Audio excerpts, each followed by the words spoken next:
Welcome in to the Spence and Surge show. Happy New Year. Everybody just wish, I'm just hoping and praying for everybody out there. Let's have a big time year in the year 2026. I just got off of watching the Rose Bowl and just saw Alabama get completely destroyed by the Indiana Hoosiers out there in Pasadena. I mean, the running game of Indiana, the disparity of the ground game between these two teams, it's unbelievable what Curt Cignetti has done. It's probably one of the greatest accomplishments in the history of sports. He's one of the greatest college football coaches ever. He assembled this, both of his coordinators, Haynes and Shanahan. You combine that with Fernando Mendoza. You combine that with running backs that look like they're better than the Alabama running backs, and an offensive line that flat out is better than the Alabama Crimson Tide. How is Indiana football a bottom feeder in the Big Ten Conference? How are they getting a better offensive line than the University of Alabama? How are they developing it? It's a secret kind of, factory of development at Indiana. There's a story out there that Fernando Mendoza, he didn't attend the Manning Passing Academy because Curt Cignetti did not want him going there. And when you're a quarterback or when you're any player at Indiana, it's a very entrenched football program, and a lot of their coordinators do not leave, and everything is pretty kept to the vest. It's pretty secretive there, and it's very buttoned up, and it's quite fascinating, honestly, to watch. And I'm enjoying this thoroughly. Seeing this at Indiana. If you're a Big Ten rival of Indiana, if you're maybe a Notre Dame fan, or it's hard, I guess, to hate against Indiana football because they've been a doormat for 50 years. So I think they're a very likable team, likable story. I think it's unbelievable how efficient they are, how they never beat themselves, how they play really physical, how they run the football, how everything is always on time, everything is mapped out.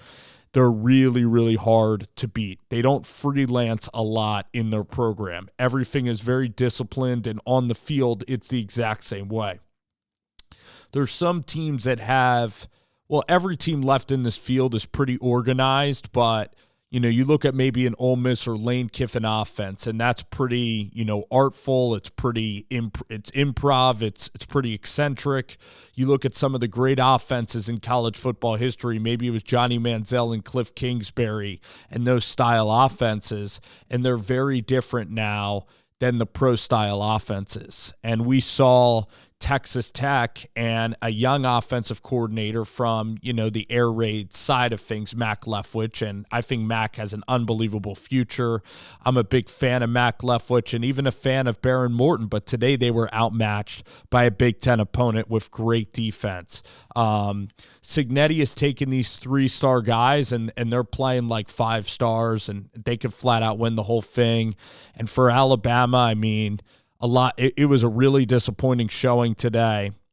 However, I mean, for everybody else laughing at Alabama, you couldn't even make the Rose Bowl, and you would have gotten your ass beat by Indiana too. So all of this commentary, I mean, listen, they need to improve a lot, but they still went to Norman and won. They still went to Georgia during the year and won. They still were a participant in the SEC championship. They only lost one game in the whole SEC slate. They're a really good team that just ran out of gas and played an Indiana team that is much more complete. And Fernando Mendoza, those huge scramble plays. So what I'm going to say in this video, guys, and I wonder what y'all are going to think, and this is really going to become a storyline. So what we like to do on Spence and Surge is really map out, is try to look ahead to what could happen. And what really could happen is I don't see Ty Simpson coming back and returning for Alabama. He's not a mobile quarterback. He had a very good year. At times, whether the first game of the year, Florida State was tough. The Oklahoma game, pretty shaky. The one in Tuscaloosa. He had some moments this year, even I'd say like Tennessee and even Auburn, the offense got really choppy. And of course, the SEC championship and today, and he didn't have any running game. He got banged up a lot. He's not a really mobile quarterback. He doesn't really want to run, and with his 6'2" frame, like he's not going to like be out there and trying to absorb tackles. And we saw that today. And that could be a problem in the NFL, is like, how can he throw on the run, like rolling to his right? And I think he could do it, but for Ty Simpson too, like you'd love to see him go to a college system that is a really kind of pro-style system that's very applicable to the National Football League, and you want to see him play, with a running game and have a complementary style. And I mean, his dad, Jason Simpson, is very involved in college football, and what I believe is going to happen is I think Ty Simpson, I'm going to put it like 60% he goes to the draft because he could maybe be like a second-round pick. I mean, his stock just tanked. If he put up like more of a fight in this game, he would have been maybe a fringe first-round guy, and then with the interview process, he would have been like in the Bo Nix territory of the first round of the draft. He still throws a very good deep ball. The guy can still hit the intermediate throws in the middle of the field, even though he's not the tallest guy. And his arm strength is really, really good, especially the deep ball. So Ty Simpson actually has a great arm. I'd say it's like a 9.2 out of 10 deep ball arm. I mean, the throw in the Georgia game to Ryan Williams, the throws against Vandy in the 2-minute drill, when he really was rolling in the middle of the season, that's Ty Simpson. And this was only his first year playing with live bullets college football style. So at Alabama right now, you have the fan base kind of up in arms about DeBoer and Ryan Grubb. You have no running game. You've been there a very long time, and the fan base is wishy-washy on Ty Simpson. Plus, you got a 4-star quarterback in Austin Mack that has great physical tools that we're going to see if he ever gets to set foot on the field because he's been in college 3 years. So the only reason he wouldn't set foot on the field is nothing from a physical standpoint. It's because mentally in practice, he's not seeing the reads quick enough and his feet are not moving fast enough to hit throws in rhythm. You also have Keelon Russell from Duncanville, Texas, who's a 5-star quarterback who's absolutely a dual threat, who's elite with the football, running the ball. I know that at the high school level, and he's a great thrower as well. He was my top-rated quarterback last year. So Keelon Russell, I'm sure to sign at Alabama, he's getting paid a good amount of money. So you have Keelon Russell getting paid a good amount of money, and you also have Austin Mack, and I'm not sure that Russell is going to stick around for another year. I think Tavian St. Clair at Ohio State with a Julian Sain coming back is going to stick around. But with Ty Simpson, the way that this offense just went to a halt and the way that the year ended, the fan base, the chatter around DeBoer, the true freshman 5-star, I don't see Ty Simpson coming back to Alabama. I'm putting that at a 15% chance. And I'm putting the portal at maybe like 30%.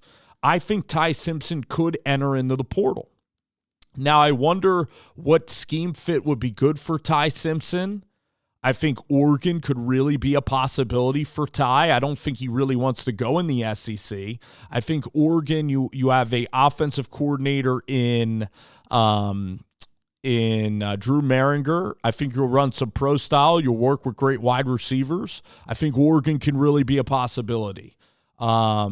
Looking around the landscape of college football, I think Kentucky, you got a new upstart offensive coordinator, a guy who really developed